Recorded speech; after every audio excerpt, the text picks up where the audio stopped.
আসসালামু আলাইকুম ওয়া রাহমাতুল্লাহি ওয়া বারাকাতুহু। ইন্নাল হামদালিল্লাহি ওয়াহদা ওয়াসসালাতু ওয়াসসালামু আলা মান লা নাবিয়্যা বা'দা আম্মা বা'দ। সম্মানিত উপস্থিতি, চলতেছে রমাদানের শেষ দশক। এখানে রয়েছে লাইলাতুল কদর। আমরা এই রাত্রিটাকে উদযাপন করতে গিয়ে ২৭শে রমাদান একটা রাত্রি আমরা জেগে থাকি। এর ক্ষতিকর দিক কত রয়েছে দেখুন। অনেক মানুষ চিন্তা করে একটা রাত্রি ইবাদত করা মানে ৮৩ বছর সামথিং ইবাদতের চেয়ে উত্তম। তাহলে আমি ৮৩ বছর তো বাঁচবই না, একটা রাত্রি যদি পেয়ে যাই তাহলেই তো এনাফ।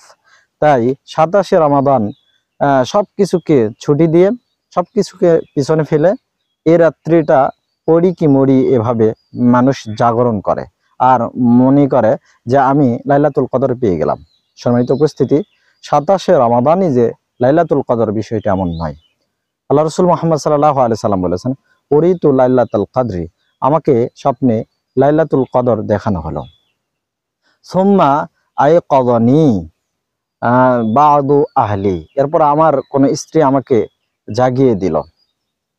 ফা নুসিতুহা, অতঃপর আমি এটা ভুলে গেলাম, এই তারিখটা আমার স্মরণ থেকে ডিলিট হয়ে গেল।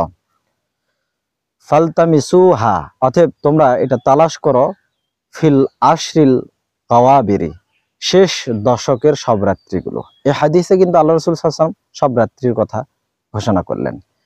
অবশ্য অন্যত্র আয়েশা রাদিয়াল্লাহু আনহা রাসূলুল্লাহ সাল্লাল্লাহু আলাইহি ওয়াসাল্লাম বলেছেন, তাহাররাউ লাইলাতুল কদরি ফিল বিত্রি মিনাল আশরিল আওয়াখিরি মিন রমাদান, রমজান মাসের শেষ দশকের বেজর রাত্রি তুমি তালাশ করো লাইলাতুল কদর খোঁজার জন্য। এখান থেকে বোঝা গেল অন্ততপক্ষে 5টি রাত্রি, 21, 23, 25, 27, 29। আর যদি কোনো ব্যক্তি 10টি রাত্রি জাগরণ করে লাইলাতুল কদরকে সামনে রেখে, আশা করা যাচ্ছে ইনশাআল্লাহ সে এই রাত্রি পেয়ে যাবে। দেখুন, ইসলাম এমন নয় যে একটি মাত্র দিনে ইবাদত করবেন আর বাকি দিনগুলো নাফরমানি করে চলবেন। ইসলাম যে প্রবেশ করলো তাকে সারাটা জীবন ধরে মহান আল্লাহ তাআলার আদেশ ও নিষেধ মেনে চলতে হবে। এটার নামই হচ্ছে ইসলাম, এটার নামই হচ্ছে মুসলিম। তাই আসুন আমরা মুসলিম হই, ইসলাম গ্রহণ করি। আল্লাহ তৌফিক দান করুন, আমিন। ওয়া আখিরু দাওয়ানা আনিল হামদুলিল্লাহি রাব্বিল আলামিন। আসসালামু আলাইকুম ওয়া রাহমাতুল্লাহি ওয়া বারাকাতুহু।